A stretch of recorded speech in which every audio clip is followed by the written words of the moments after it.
Good morning. आज हम लोग स्टील का कैलकुलेशन करेंगे। मतलब हम लोग अभी तक जो भी फुटिंग कॉलम या फिर बीम में से कितना मटेरियल लग रहा था वो निकाल रहे थे। अब चूंकि हम लोग बीम और कॉलम जब भी बनाते हैं तो उसमें रेनफोर्समेंट के लिए स्टील का यूज़ करते हैं, तो उसमें से कितना स्टील लगेगा उसका कैलकुलेशन करना है। तो सबसे पहले हम लोग जो हम लोग का कॉलम होता है या फिर बीम होता है उसमें से अगर उसको टाई करने के लिए बीम को मतलब एक साथ बांधे रखने के लिए हम लोग स्टीरअप का यूज़ करते हैं।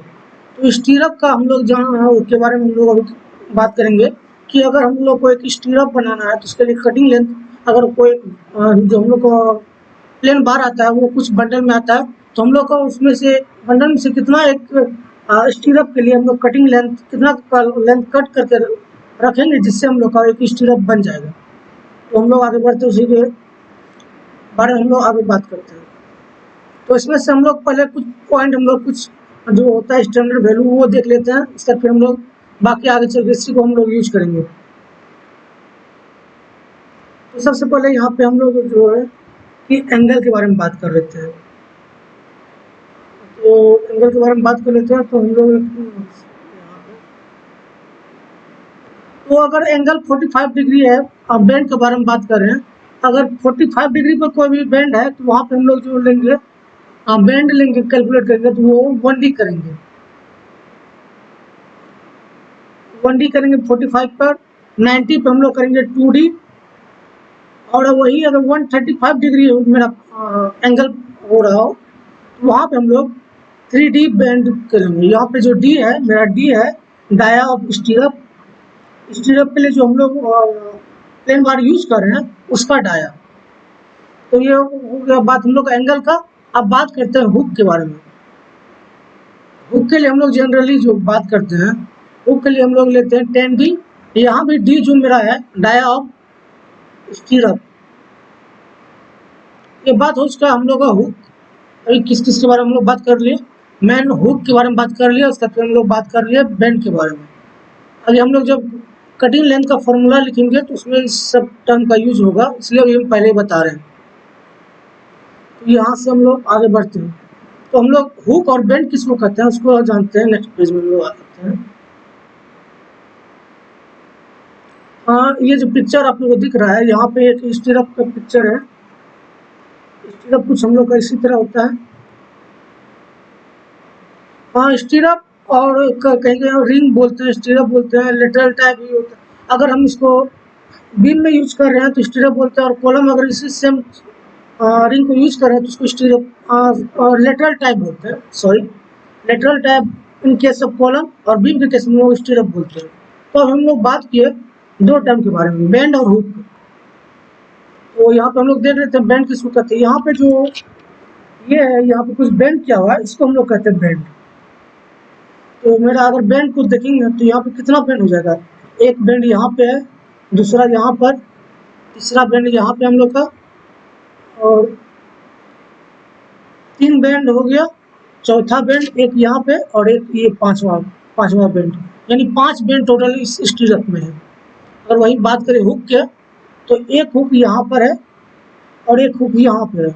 ये हुक लाइक स्ट्रक्चर आप लोग को दिख रहा होगा, तो इसको हम लोग कहते हैं। अगर इस स्टीरअप की बात करें तो इसमें हम लोग 5 बैंड और 2 हुक है। और इसमें से बात करें तो 3 बैंड जो मेरा है 1 2 3 बैंड, 3 बैंड मेरा 90 डिग्री पे है। 90 डिग्री पे 3 बैंड, ये 90 डिग्री में है। और जो 2 बैंड का बात करें तो 2 बैंड मेरा 135 डिग्री पर है। ये बात हो चुका हम लोग का बैंड किसको कहते हैं, हुक किसको कहते हैं। और जो डाया ले रहे हैं स्टीरअप का जो डी यहाँ पे, ये इसका डाया यहाँ से लेके यहाँ तक का पूरा जो डायामीटर है इसको हम लोग डी लेते हैं। तो हम लोग हुक बैंड और के बारे में हम लोग जान चुके हैं। अब हम लोग आते हैं फॉर्मूला के ऊपर।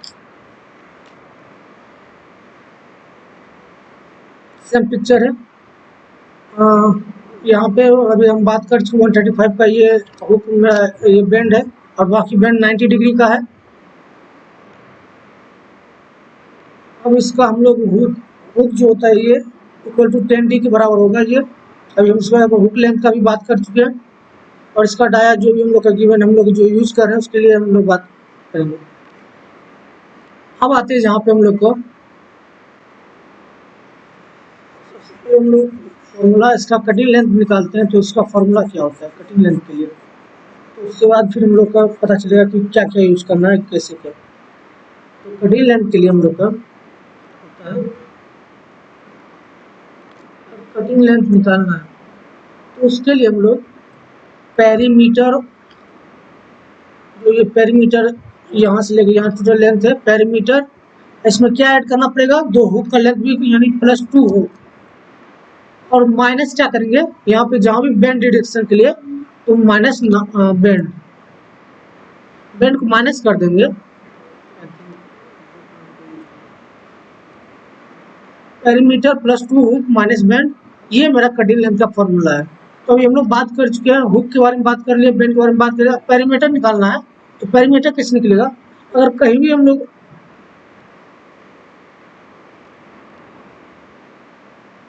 यही बात करते हैं, तो ये मेरा जो क्या कहते हैं, ये अगर 250 बाय 250, तो हम लोग का जो होता है साइज ऑफ कॉलम गिवन रहता है, तो हम लोग साइज ऑफ कॉलम से हम लोग उसका क्या कहते हैं स्टीरअप का कैलकुलेशन करता है, कटिंग लेंथ का स्टीरअप कैलकुलेट करेंगे।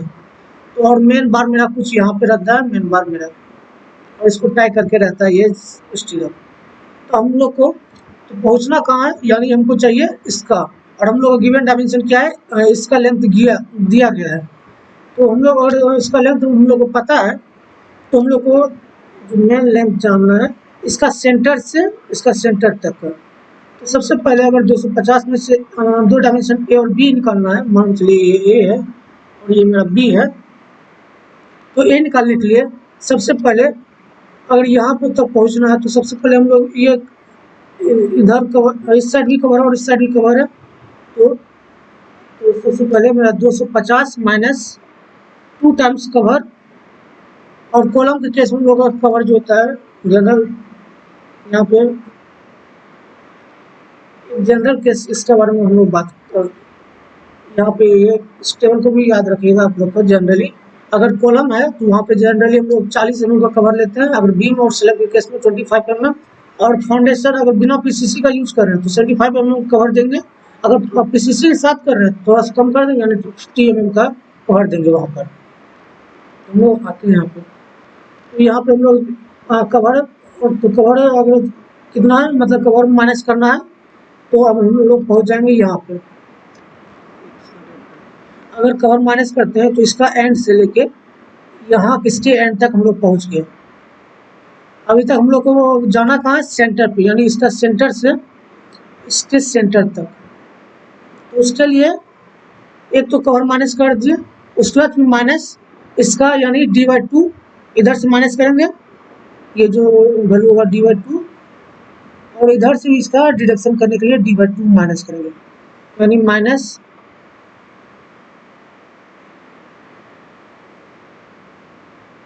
d/2 minus d/2। तो हम लोग का जो फॉर्मूला हो जाएगा,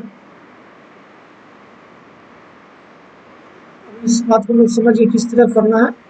तो अब इसके लिए हम लोग का 2 साइड का लेंथ पता होना चाहिए, तो 2 साइड का लेंथ के लिए अगर ए का निकाल रहे हैं रेट का यूज करते हैं, अगर ए के लिए निकाल रहे हैं तो 250 माइनस 2 टाइम्स क्लियर कवर को माइनस कर देना है, और फिर हमको सेंटर टू सेंटर पहुंचना है, तो d/2 इधर से माइनस करेंगे इसका, ये d/2 इसका आधा, अगर ये मेरा d है तो इसका d/2 इधर से माइनस करेंगे, और d/2 इस साइड से माइनस करेंगे, माइनस d/2, तो हम लोग को आ जाएगा side centre to centre distance. Similarly हम लोग अगर इधर का भी लेना, अगर स्क्वायर है तो सेम होगा, अगर मेरा यही स्टीरअप रेक्टेंगुलर है तो इसके लिए भी फिर निकालेंगे। तो बी के लिए भी हम लोग का यहाँ पे चूंकि सेम है तो इसके लिए भी same, clear cover 2 times clear cover को माइनस करना है 250 में, फिर माइनस d/2 माइनस d/2।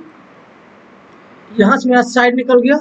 अब जब साइड निकल गया तो साइड, तो हमको पेरीमीटर निकालने के लिए क्या करना पड़ेगा, इसको यानी ए, अगर इसका पेरीमीटर निकालना है तो a plus B plus A plus B, इसी को हम लोग लिख सकते हैं। अगर रेक्टेंगुलर रहा तो 2a plus B, in case of square A और बी बराबर होता है तो यानी 2 into 2a that is 4a।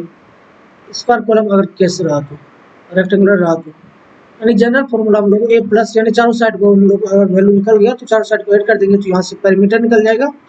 और हुक के लिए हम लोग बात कर चुके हैं, बेंड के लिए तो हम लोग यहाँ पे तो हम लोग का कटिंग लेंथ ऑफ स्टीरअप का फॉर्मूला हम लोग बताए थे।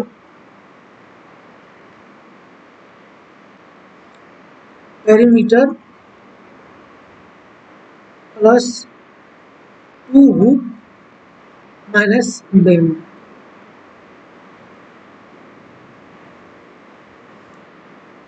पेरीमीटर जो निकला मेरा यानी 2a प्लस बी।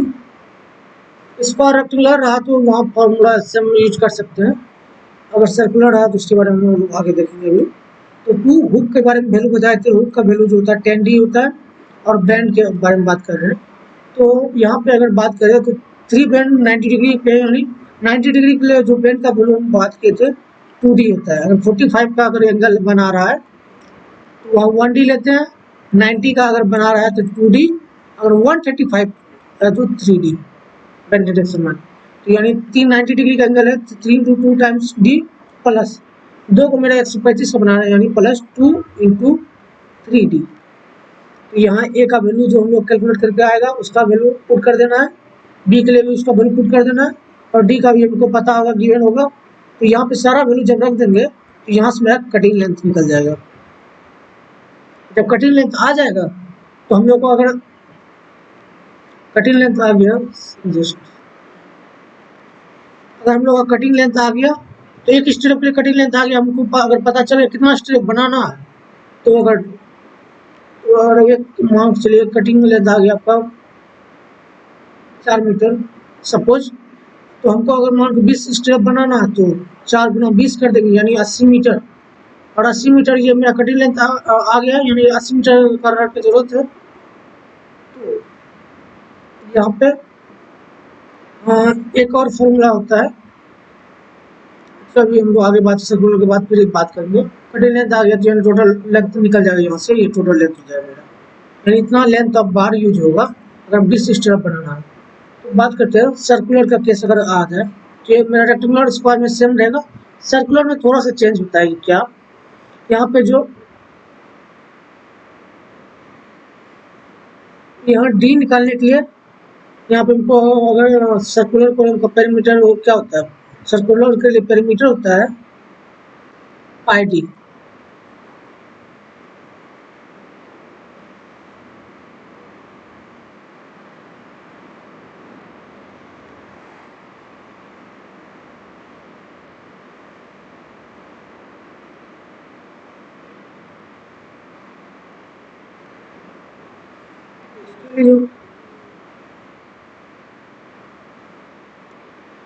सर्कल का केस है तो इसका पेरीमीटर के लिए फॉर्मूला हमको पता है पाई डी, तो हमको चाहिए क्या यहाँ पर से डी, और हम लोग को पूरा ये सर्कुलर कॉलम का पूरा डायमेंशन दिया गया होगा, तो इसमें से हम लोग को अगर डी का वैल्यू निकालना है तो पहले जो कॉलम मान के चलिए डी का वैल्यू हमको 350 दिया गया है, तो 350 माइनस सपोज इसका डायमेंशन जो हम लोग का है 350 है, तो 350 माइनस क्या करेंगे, 2 क्लियर कवर माइनस करेंगे, 2 टाइम्स ऑफ कवर, और फिर माइनस सेंटर तक पहुंचना minus D by two minus D by two. तो यहाँ से मेरा डी का वैल्यू आ गया, जो भी डी का वैल्यू आएगा, डी का वैल्यू आ गया। जब डी का वैल्यू हम लोग को निकल गया यहाँ से, तो अब बात करते हैं हम लोग यहाँ पे कटिंग लेंथ। यहाँ पे कटिंग लेंथ में पेरीमीटर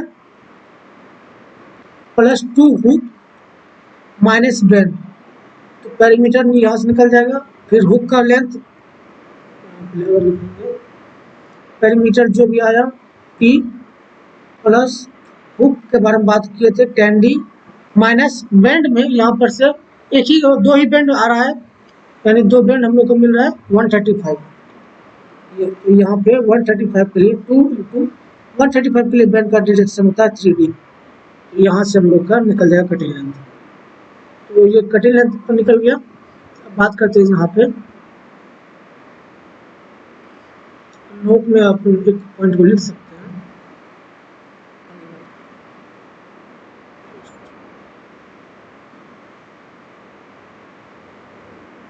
तो यहाँ पे लास्ट में फॉर्मूला पे बात लिख लेते हैं। कटिंग लेंथ का जो फॉर्मूला हम लोग बात किए, कटिंग लेंथ क्या होता है, perimeter plus 2 minus bend deduction को, यानी वो ऐड कर देना और बेंड जितना भी आएगा बेंड का पोर्शन उसको डिडक्ट कर देना। कहीं कहीं हम लोग का आपको देखने को मिलेगा, तो हम लोग वहाँ पे अगर बेंड का उतना ज़्यादा नहीं आता है इसका वैल्यू, तो हम लोग कभी कभी होता है कि हम लोग पेरीमीटर प्लस 2 हुक लेके चलते हैं और इसी को हम लोग कटिंग लेंथ मान के चलते हैं। बेंड को हम लोग छोड़ देते, कहीं कहीं हम लोग स्किप कर देते हैं इसको। तो आप इसको यूज कर सकते हैं, कहीं कहीं किसी किसी बुक में मिल जाए, और कहीं कहीं साइट पे भी अगर नेट पे देखिएगा वहाँ पे भी इस पेरीमीटर प्लस 2 हुक का यूज कर लिया जाता है। अगर ज़्यादा एक्यूरेसी चाहिए तो आप लोग बेंड डिडक्शन को भी मैनेज कर सकते हैं। ये कटिंग लेंथ हो गया। अब बात करते हैं, अगर कटिंग लेंथ आ गया, टोटल लेंथ आ गया, उससे हम लोग करना क्या है, हम लोग को एस्टिमेशन कर रहे हैं। एस्टिमेशन करना है तो हम लोग कितना स्टील का जरूरत पड़ेगा, तो स्टील हम लोग किस में आएगा, केजी में या टन में आता है। तो उसका वेट निकालने के लिए एक फॉर्मूला है। अगर weight of steel in KG